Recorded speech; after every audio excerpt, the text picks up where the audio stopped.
Good evening, everyone. This is the watch which I mentioned in my previous video. Now, it is a vintage Seiko. The movement which is in it is the 7N426C10. I wrote it down just in case if you care about the movement. If you type that in, you'll get a few of the watches from like the 90s and early 2000s which had this quartz movement.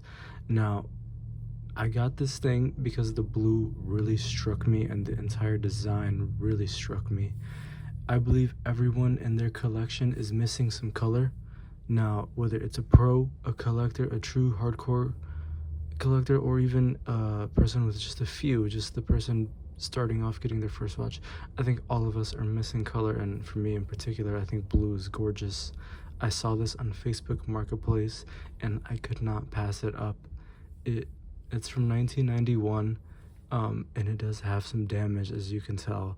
I don't believe it's real gold, but for 30 years, I think what it does have left, which isn't too far gone, has held up relatively well. I did polish some of the areas just a tad with a Cape Cod cloth. It needs further polishing with like a Dremel tool though, which I can get to later, but I think this thing is amazing. For me, not only does it have this vintage look, by the way, it's a 37 millimeter, 36, yeah. It has this vintage look. The gold paired with the steel give it a slightly casual but still dressy, personally, I think it looks a little bit weird casually. It's like for semi-casual or a bit formal.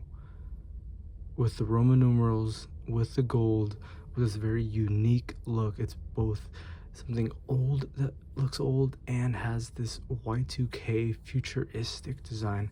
Now, I do have an integrated bracelet, so if I wanted to change, I do need something very custom made. I don't plan on changing it.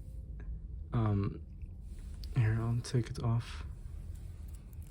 One thing is, when I did purchase it, it doesn't have all of the links, and I actually contemplated whether I should buy another one and make my bracelet bigger, and that's the reason that I'm wearing it on my right wrist. If it's too tight on my left wrist is about 7.25. My right wrist is about 7 exactly, I'd say. So, and it is still just a little bit tight, but I think I like my watches just a tad tight because when I'm moving around and doing stuff, they're not sliding up and down my wrist and looking like just something which is unstable. Yeah, for me, I think it's beautiful. I have a textured dial in the center. I have golden Roman numerals, and I have that very interesting sunburst effect on the hour indices in a ring like that. You see how it plays with the light? I have the date. I like mechanical watches, who doesn't?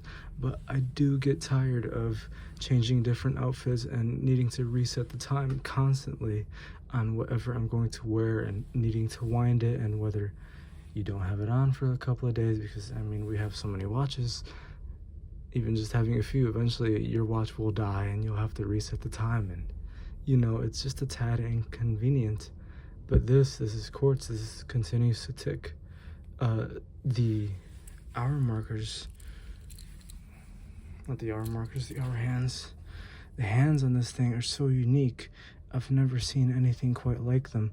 They're sharp and they're split down the center, and to me, they look like something which a Star Wars Sith would wield, one of those old swords from I believe it's the Jedi Legends, I don't remember, but the predecessor, the entire backstory that we know from Star Wars. You know them, if you guys are nerds about that. But such unique hands, I really do like them. I wish Seiko would be producing more things like this, things with creativity. Before I saw this watch, I never knew things like this existed. I have now seen that there's a tag here which has a case like this, and to me, those 6 points around the case, it resembles, there's 8, the helm of a great ship, the steering wheel. I believe the tag here has a similar case, and a fossil has copied it. But yeah, if only stuff like this was still being produced, stuff with just a little bit more character in comparison to just the very generic cookie cutter stuff that's out there at the moment. Well, why not pull out my Seiko 5?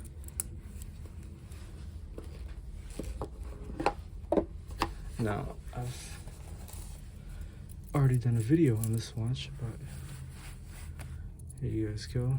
I'm going to put this on and just give you a small comparison of a more modern Seiko and a more vintage piece. Now, you guys tell me which one do you prefer. It's supposed to be a comparison video, but I definitely do prefer the vintage one. I just think there's something to it which has more character. This, from far enough away, you have no idea what it is. It could be anything. This is something where I think it just catches a lot more attention, and at the same time isn't overly flashy. It's just something that's its own. It's something unique. Well, if you made it to the end of this video, I do thank you for your view, truly. I hope you all have a good day.